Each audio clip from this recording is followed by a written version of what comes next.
So everyone, they took one of the artifacts and they're gonna all work together to stop the big bad that's about to happen, kind of the end of the world shit.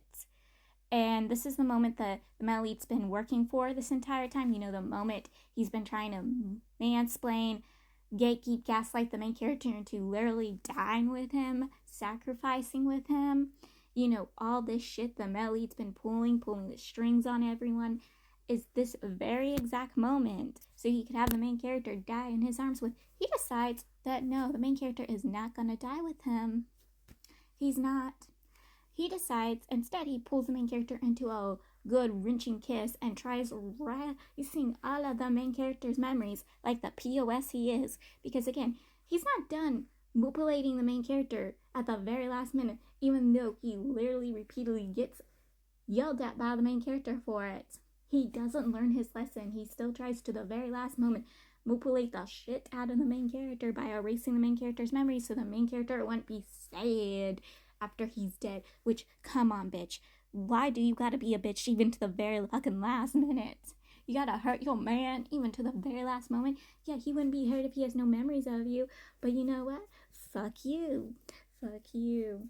But yeah, luckily, right after when they think he's dead, quote unquote dead, that main character doesn't lose his freaking memories. He luckily doesn't, because the person the Melly made a deal with, that god, that great god, the great god who's been wanting to create the reincarnation cycle but failed at it and created, the beings like the Mellied.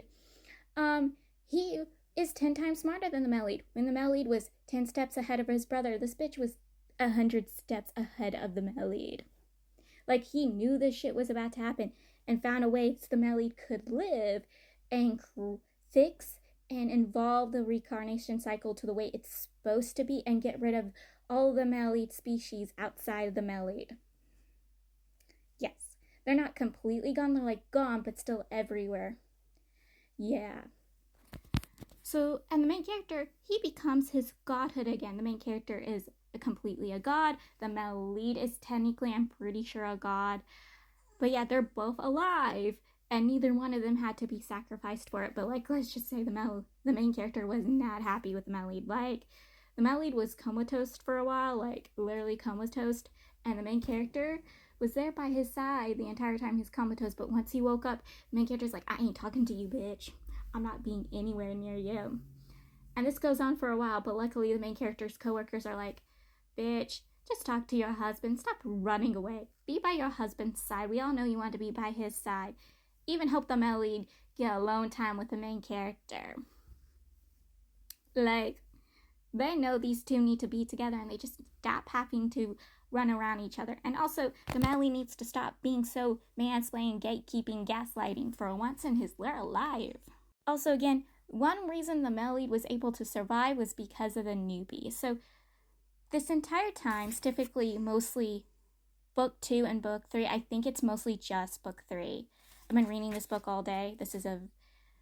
I think it's the longest one of the series. Or is Guardian 1, whatever. I know Guardian 2 is the shortest one. But anyways, I'm pretty sure throughout this entire time, the Ghost King, he has been suspicious of the newbie. He doesn't think the newbie is fully human. And the main character didn't really think that either. They were both suspicious of the newbie's identity because he can't be fully human, right? He can't be human. And he's not. He is not human. Well, he's human, but not human. So he's technically the wick to one of the artifacts. He's needed to basically light the artifact and let the artifact do its freaking job. And for every reincarnation in his life, he's been collecting merits, good merits. He's been collecting merits because, he's just a very good, glorious human being, like a little fucking angel walking. And every reincarnation, no matter how dire his life was, he still did good deeds, good things, did charity work.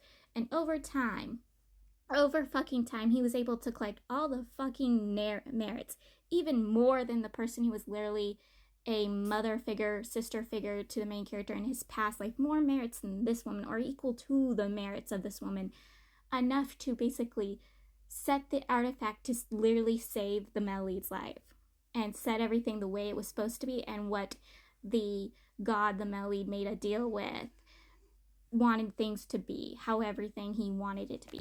Like, oh my god, this was such a mess. Also, we were informed, I forgot to explain this, I think it happens in this book, but the newbie wasn't even supposed to work for the main character's department. He was supposed to work in a different department, but someone set it up where he would.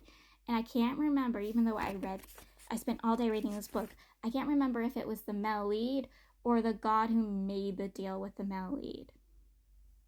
Like, my brain is a little fried and messed up because I kept not setting this book down and giggling and also yelling at the male lead in my head because, like, come on. But I was so happy. I can tell you how happy I was that they did end up surviving, and the fact that this entire time I knew the newbie had to be something special. He had to be something special, and he was. He's literally probably the most special character in this entire story, honestly. I freaking love the Nellby. Okay, I love him so much. He's probably one of my favorite characters, and he sadly does not get them. He gets a lot of attention in the story, but at the same time, I feel like he should be his own main character. Honestly, he should be his own main character. He gets literally his own little, like, bonus story ending, like a slim little chapter, but, like, it's not enough in my opinion. One more thing I'm going to talk about is that the Nelly basically reforms the Netherlands, the Netherworlds, and reforms it in a way where he's actually respected. Like, they respected him, but they also talk shit about him behind his back and kind of look down on him because he was formed from filth. But now, because he reformed it, they actually have true, real respect for him. Also, the main character's coworkers absolutely adore him because the moment he walks through the door, they actually can have time off. There's no more overtime. When the male lead comes to collect the main character, they're free. They can go wherever they want. They can get off work. Like, it's really sweet. Also, somehow I almost forgot about it. So there was the cat's old master. So the main character was the cat's original master, but the cat remembered someone else. He couldn't remember, and he found the bones, supposedly the bones of this dead person, from the crows, because the crows found the bones of a person with his bell with it, and this person was actually the gatekeeper, not gatekeeper, but like the old custodian guard at their workplace. Yeah, so the dude tricked and swindled the cat out of his bell, I guess. I'm not really sure. I was confused on that. And took it. And the cat always believed the person who had his missing bell was his old master because his memories had been fumbled and messed up. But the old dude, he felt regretful for what he did. So when he, came back, he got a second chance.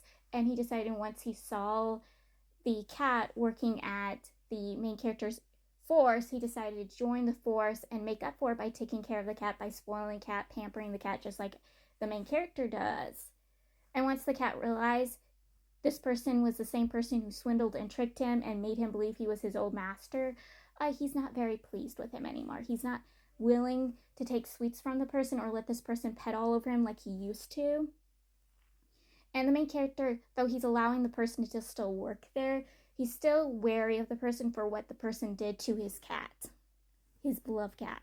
Like, he's giving the guy side eyes. I almost forgot to talk about